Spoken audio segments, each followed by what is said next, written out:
Episode 12 खूबसूरत मोहब्बत का। तो चलिए शुरू करते हैं। जब मनन ने मनाली की आवाज सुनी तो उसे तो बड़ा सुकून सा मिला कि हाय मेरी मनाली बोल सकती है। उसके फेस पे बड़ी सी स्माइल आ जाती है। मनाली वापस किचन में आती है और देखती है मनन अभी तक गया नहीं है, तो वो अपना काम करने लगती है। फिर मनन उसे कहता है मनाली मुझे तुमसे कुछ बात करनी है, तो वो बिना उसकी तरफ देखे हाँ में सिर हिला देती है। फिर मनन उसकी तरफ बढ़ता है और उसके चेहरे से दुपट्टा हटाकर उसके कंधे पे रख देता है और कहता है कि तुम्हें यहाँ दुपट्टा ओढ़ने की जरूरत नहीं है, हर तरफ एसी लगे हुए हैं, गर्मी भी नहीं है और यहाँ धूप भी नहीं लगती है। मनाली कुछ नहीं कहती है और उसकी तरफ देखती रहती है चुपचाप। फिर मनन कहता है कि शाम को जाते टाइम गार्डन में आ जाना, मुझे तुमसे कुछ जरूरी बात करनी है। इतना कहकर वो किचन से चला जाता है और मनाली सोच में पड़ जाती है कि आखिरकार मनन को मुझसे क्या बात करनी है। मनाली घबरा जाती है और वो नोटिस करती थी कि मनन उसे कैसे देख रहा है, क्योंकि कुछ ही टाइम हुआ था दोनों को मिले हुए और मनन की सोच बदल चुकी थी, लेकिन अब मनाली की सोच को देखना था। मनन डाइनिंग टेबल पर आकर बैठ जाता है जहाँ सब बैठे होते हैं। फिर अंश को एक कॉल आती है। वो देखता है कि वो कॉल काका की है। फिर वो कॉल उठाता है और कहता है हाँ काका। तो काका कहते हैं कि साहब हम पहुंच गए। तो अंश कहता है कि आप कैसे गए थे काका? तो काका कहते हैं साहब हम तो रेलगाड़ी से गए थे। तो अंश कहता है कि रास्ते में ट्रैफिक था क्या जो इतनी लेट पहुंचे आप? तो काका कहते हैं नहीं साहब हम तो दोपहर के पहुंच गए थे, लेकिन आपका फोन नहीं लग रहा था यहाँ से। तो अंश कहता है अच्छा कोई बात नहीं है, बताइए ऋषि की तबीयत कैसी है? तो काका कहते हैं ठीक है, लेकिन उसे थोड़ा बुखार है, अब कल सुबह अस्पताल लेके जाएंगे। तो अंश कहता है कि अस्पताल ले जाइएगा और अपना और उसका ध्यान रखिएगा, और अगर पैसों की जरूरत हो तो बता दीजिएगा। तो काका कहते हैं कि ठीक है साहब, लेकिन आपका और साहब का खाने का क्या, इतने दिन आप बाहर का ही खाना खाएंगे? तो अंश स्माइल करते हुए कहता है कि काका आप उसकी चिंता मत कीजिए, हमें बहुत अच्छी कुक मिल गई है। फिर वो मनन की तरफ देखता है जो कि अभी भी किचन की तरफ देख रहा होता है। तो काका कहते हैं वो कैसे साहब, कौन मिल गई?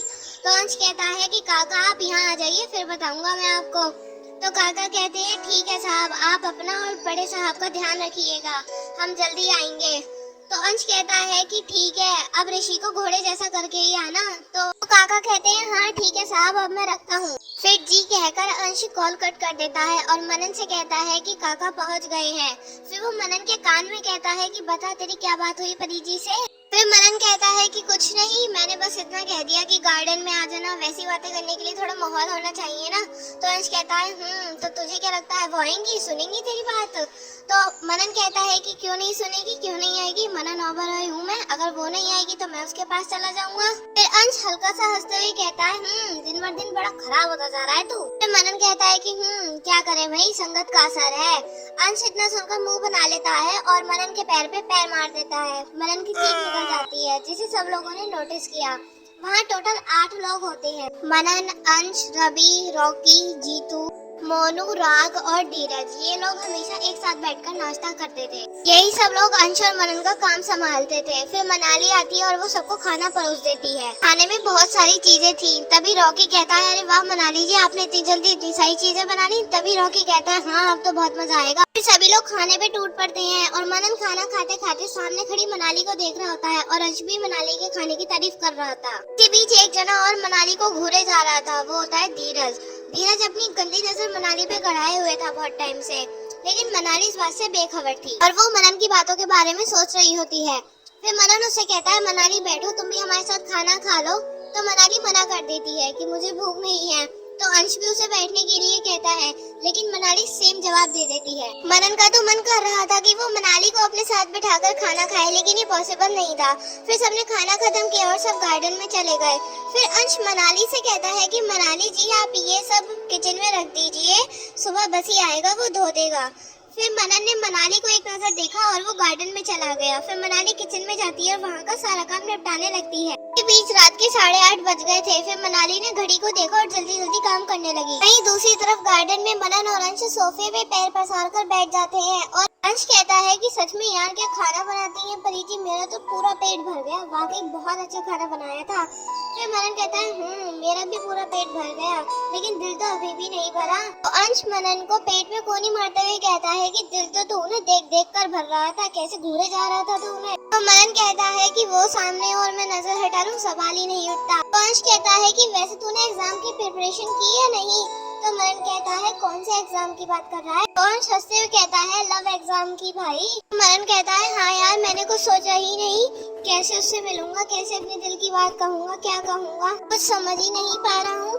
तो अंश कहता है कि इसमें समझना क्या है भाई, उनके पास जा और जाकर अपने दिल की बात कह दे। तो मनन कहता है ये इतना आसान नहीं है जितना आसान तू समझ रहा है। किसी को प्यार करना, उसे दूर से चाहना ये अलग बात है, लेकिन अपने दिल की बात उससे जाकर कहना ये अलग बात। तो अंश कहता है कि आज हमारा लाल एक चूहे की तरह लग रहा है।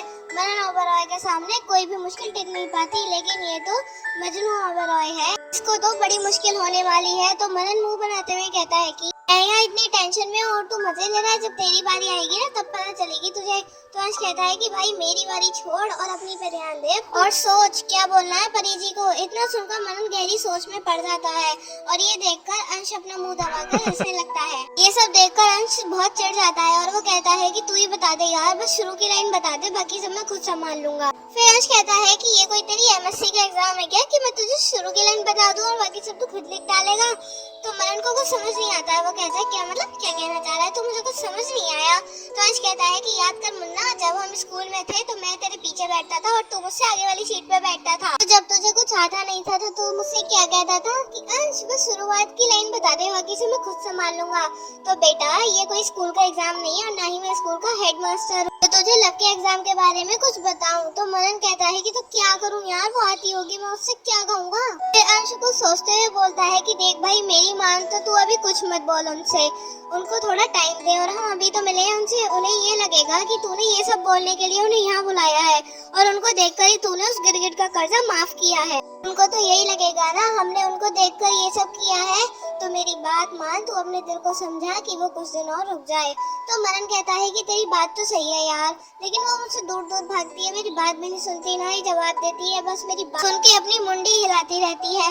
तो अंश कहता है कि अब एक गधे मुंडी नहीं सर हिलाती है, तेरी भाषा को क्या हो गया है। इसी के साथ हमारा एपिसोड 12 खत्म हो जाता है। आपको कैसा लगा हमें कमेंट करके जरूर बताइएगा, लाइक और शेयर करना मत भूलिएगा और अगर आप चैनल पे नए हैं तो सब्सक्राइब जरूर कीजिएगा।